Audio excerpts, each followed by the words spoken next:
Good morning everybody. हमारी pronoun की series चल रही थी फ्रेंड्स, और प्रोनाउन में हमने पर्सनल प्रोनाउन के बारे में चर्चा की थी। पर्सनल प्रोनाउन, इसमें मैं आपको बताने जा रहा था कि first form, second form, third form और फोर्थ फॉर्म, जैसे आई, मी, माई, माइन। अब कईयों का क्वेश्चन आया कि माई और माइन में क्या डिफरेंस है। माई और माइन में क्या डिफरेंस है? थर्ड फॉर्म है, ये फोर्थ फॉर्म है। इसको बोलते हैं हम पजेसिव एडजेक्टिव, और ये आपकी है पजेसिव प्रोनाउन। दोनों में क्या डिफरेंस है? तो फ्रेंड्स, जो थर्ड फॉर्म है पजेसिव एडजेक्टिव है, इसके बाद नाउन आती है। इसके बाद क्या आती है? नाउन आती है। इसका मतलब पजेसिव एडजेक्टिव अकेली कभी नहीं आएगी, अकेला नहीं आएगा, नाउन जरूर आएगी। और पजेसिव प्रोनाउन है, इसमें क्या होता है, इसके बाद कुछ नहीं आता है। इसमें क्या होता है कि पजेसिव प्रोनाउन के बाद अगर कुछ आएगा तो वो आएगा क्या तो बी का रूप, या फिर ऑफ। क्या तो बी का रूप आएगा या फिर ऑफ आएगा। देखो कैसे, हमारे पास कोई सेंटेंस लेते हैं, ही इज माई फ्रेंड। अब आपको अंडरलाइन करें क्या है ये माई। माई क्या है? माई पजेसिव एडजेक्टिव है या पजेसिव प्रोनाउन? पजेसिव एडजेक्टिव है। क्यों है? क्योंकि यहाँ पर नाउन, और नाउन के लिए आया तो पजेसिव एडजेक्टिव। अब इसको अगर यहाँ पर दे दे आपको एरर पूछने के लिए, ही इज माइन फ्रेंड। अब देखो फ्रेंड्स, ये नाउन आ गया। नाउन के साथ में कभी भी पजेसिव प्रोनाउन नहीं आता है, क्योंकि पजेसिव एडजेक्टिव तो नाउन के साथ आती है और पजेसिव प्रोनाउन नाउन के बदले आता है। पजेसिव प्रोनाउन प्रोनाउन नाउन के बदले में आता है, सब्स्टिट्यूट का काम करता है। और एडजेक्टिव है वो विशेषण है, वो उसके साथ में आती है। अब मैं इसको कहूं ये हमारा गलत, ये माई हो जाएगा। He is a friend of my.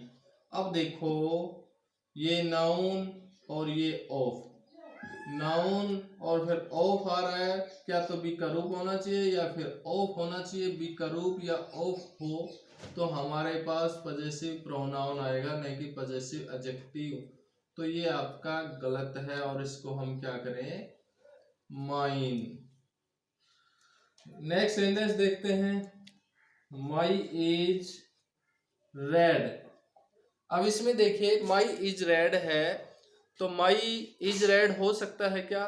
नहीं हो सकता है, क्योंकि माई के साथ नाउन नहीं जुड़ी हुई है। ये हमारा गलत है। तो इसका सही फॉर्म क्या होगा? सही इसका होगा माइन इज रेड, क्योंकि इसको नाउन की जरूरत नहीं होती है, नाउन की आवश्यकता नहीं होती है। किसको? माइन को। और इसको क्या चाहिए? इसको नाउन चाहिए, इसको नाउन चाहिए। और नाउन होता तो हमारा माई सही होता, अन्यथा गलत। अब फ्रेंड्स चलते हम आगे, demonstrative pronoun.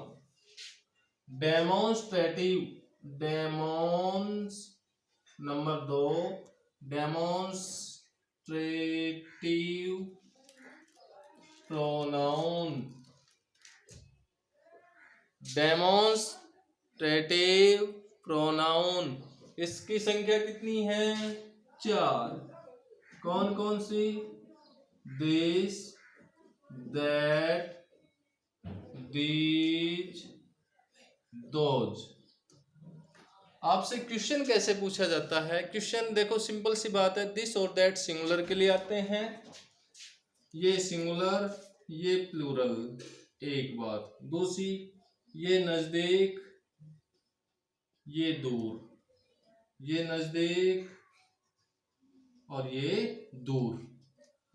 This that singular के लिए आते हैं, दिस दोज प्लूरल के लिए आते हैं। डेमोन्स्ट्रेटिव प्रोनाउन की संख्या कितनी होती है? 4 होती है। This that this those, this that singular, this those plural. This नजदीक ये दूरी के लिए, दिस नजदीक के लिए, दोज दूरी के लिए। आपसे पेपर में कैसे क्वेश्चन पूछा जाएगा? पेपर में ये पूछा जाएगा कि कोई सेंटेंस दे देंगे,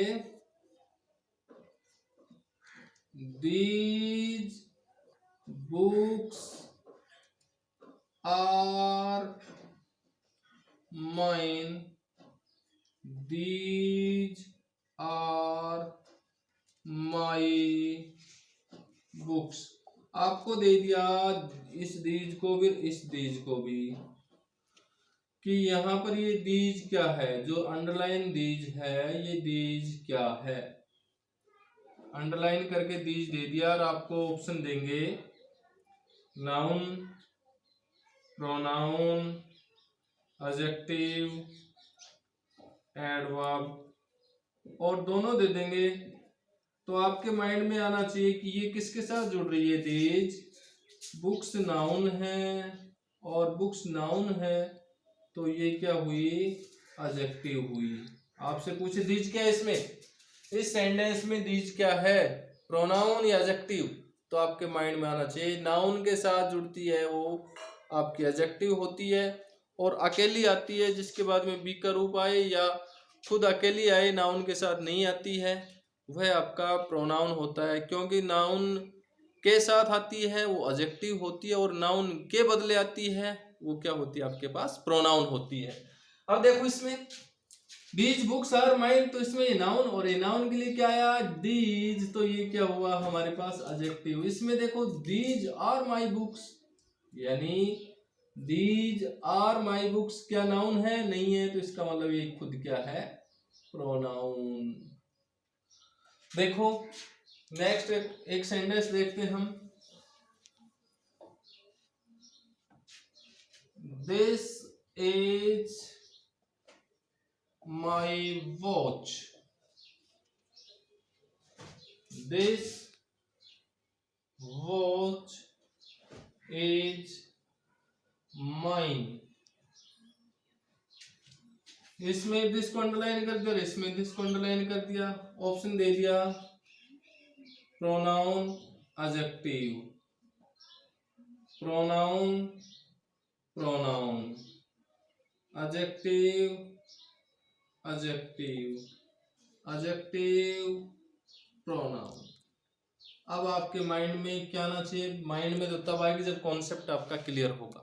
और कॉन्सेप्ट क्या है कि आप देखो दिस अकेला है और इसमें दिस नाउन के साथ है, ये तो दिस क्या है, नाउन के साथ, नाउन के साथ, और नाउन के साथ होता है वो तो होता है आपका एडजेक्टिव, और अकेला दिस होता है वो आपका होता है प्रोनाउन। तो आपका सही क्लिक क्या होगा, pronoun adjective, pronoun pronoun adjective. कई बच्चे सोचते हैं दिस ये भी है ये भी है, इसके फंक्शन को देखना है। फंक्शन ये दिस यहाँ पर प्रोनाउन की तरह काम कर रहा है, और ये दिस यहाँ पर किसकी तरह काम कर रहा है, एडजेक्टिव, क्योंकि ये दिस आपका नाउन के साथ है और ये दिस आपका कैसा है, अकेला है, यानी ये किसी नाउन के बदले में है, ये नाउन के साथ है और ये नाउन के बदले में है। और जो नाउन के बदले में होता है वह आपका सब्स्टिट्यूट ऑफ नाउन होता है, वो आपका प्रोनाउन होता है, और जो नाउन के लिए आता है वो आपका क्या होता है, नाउन के जो साथ आता है, नाउन के लिए आता है। तो ये हमारे इस नाउन के साथ नाउन के लिए आ रहा है, तो ये हमारा एडजेक्टिव है। देखिए मैं समझता हूं ये कॉन्सेप्ट आपको समझ में आ गया होगा डेमोन्स्ट्रेटिव प्रोनाउन का। अब तीसरा करते हैं हम इंटेरोगेटिव प्रोनाउन, इंटेरोगेटिव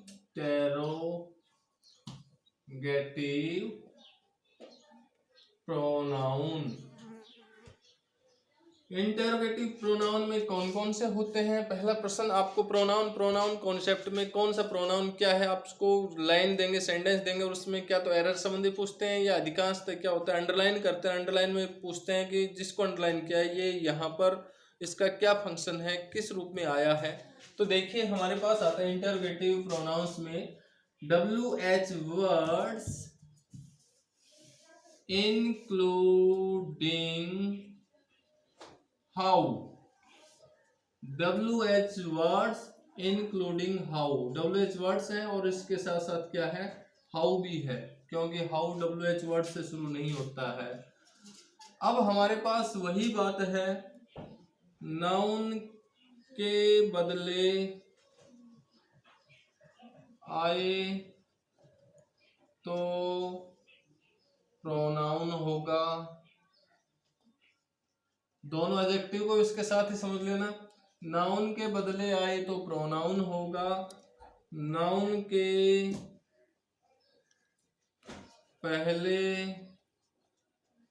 आए तो एडजेक्टिव होगा। यानी नाउन के बदले आए, सब्स्टिट्यूट ऑफ नाउन, तो क्या होगा आपका प्रोनाउन होगा। और नाउन के पहले आए अर्थात इनके बाद में अगर नाउन आती है, नाउन के पहले आना इसका मतलब यही है कि इनके बाद अगर आपके पास क्या आती है, नाउन आती है, तो ये क्या होगा फ्रेंड्स, ये आपका एडजेक्टिव होगा। देखो कैसे, whose एज 8, यहाँ whose है, और whose बुक एज 8, दोनों सेंटेंस को देखिए, इसमें भी हुज है इसमें भी हुज है, कौन सा प्रोनाउन है, इंटेरोगेटिव प्रोनाउन है। लेकिन इंटेरोगेटिव प्रोनाउन में प्रोनाउन वर्सेस एडजेक्टिव, कौन सा प्रोनाउन है कौन सा एडजेक्टिव, हमें ये डिसाइड करना। और ये डिसाइड करने के लिए आपके पास देखना है कि ये इसके बाद में सीधी क्या आ रही है, वर्ब आ रही है, बी का रूप आ रहा है, यानी ये हमारे पास सीधी क्या आ रही है, वर्ब आ रही है। इसका मतलब ये सब्जेक्ट की तरह काम कर रहा है, इसका मतलब ये अकेला है, और अकेला है यानी किसके लिए आया है, नाउन के बदले आया है, नाउन के लिए आया है, तो प्रोनाउन है। यहाँ पर ये हुज देखिए, बुक नाउन है और बुक नाउन के लिए यहाँ पर आया है, तो ये क्या है, एडजेक्टिव है। कहने का मतलब क्या है कि अकेला आता है तो प्रोनाउन है, और नाउन के साथ आता है तो एडजेक्टिव है। और एग्जांपल देखिए हमारे पास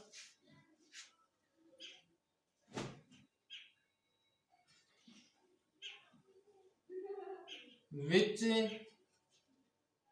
is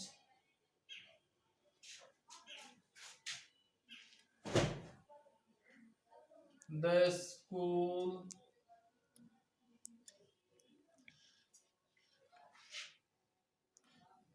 running,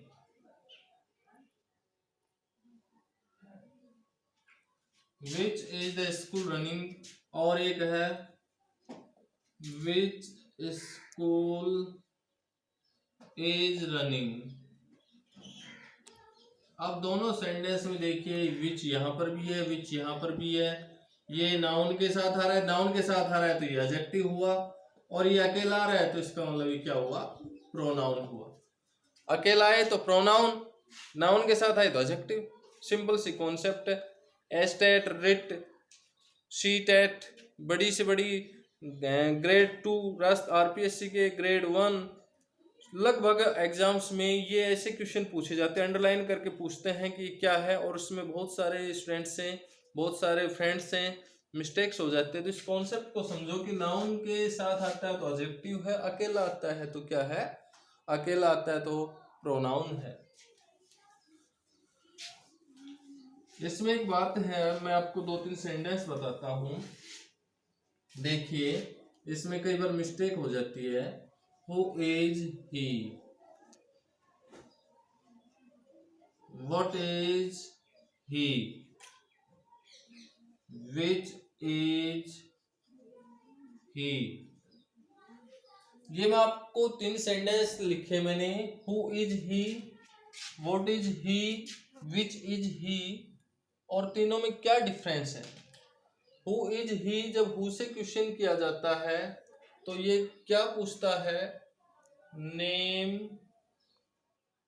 पूछने के लिए, नेम पूछने के लिए।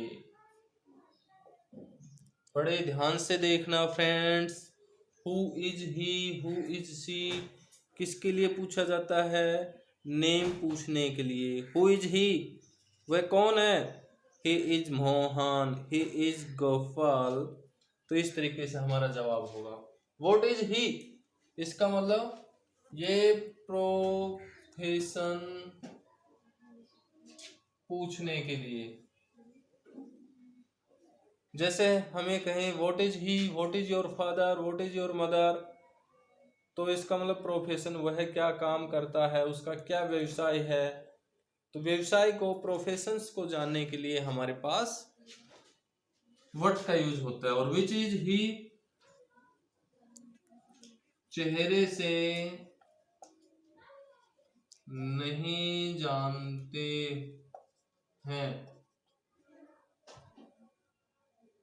को जानने के लिए, को जानने के लिए। जैसे मेरे से पूछा जाए, आप पूछो विच इज मोहन, आपको कह दिया किसी ने कि मोहन नाम का व्यक्ति आपको वहां मिलेगा और आप वहां कभी उसको जानते ही नहीं, देखा ही नहीं है, तो आप वहां जाके क्या कहेंगे, विच इज मोहन, आप में से मोहन कौन है। इसका मतलब सामने वाला आपको, मोहन को चेहरे से, शक्ल से नहीं जानता है, और उस कंडीशन में क्या क्वेश्चन करेगा, which is Mohan, which is Sita, which is Gita. इसका मतलब वह अमुक व्यक्ति को चेहरे से नहीं जानता। तो फ्रेंड्स, अब हम नेक्स्ट वीडियो में डिस्कस करेंगे कि डिस्ट्रीब्यूटिव प्रोनाउन क्या होता है, रिफ्लेक्सिव प्रोनाउन क्या होता है, रिलेटिव क्या होता है, रेसिप्रोकल क्या होता है। इनके बारे में हम विस्तार से जानकारी लेंगे। मैं समझता हूँ ये वीडियो आपको बहुत ही पसंद आया होगा। अगर आपको पसंद आया है तो इसको शेयर करें, और अगर चैनल पर पहली बार आए हैं तो इसको सब्सक्राइब करें। जल्द मिलेंगे नेक्स्ट वीडियो के साथ, तब तक के लिए अलविदा, नमस्कार, जय हिंद।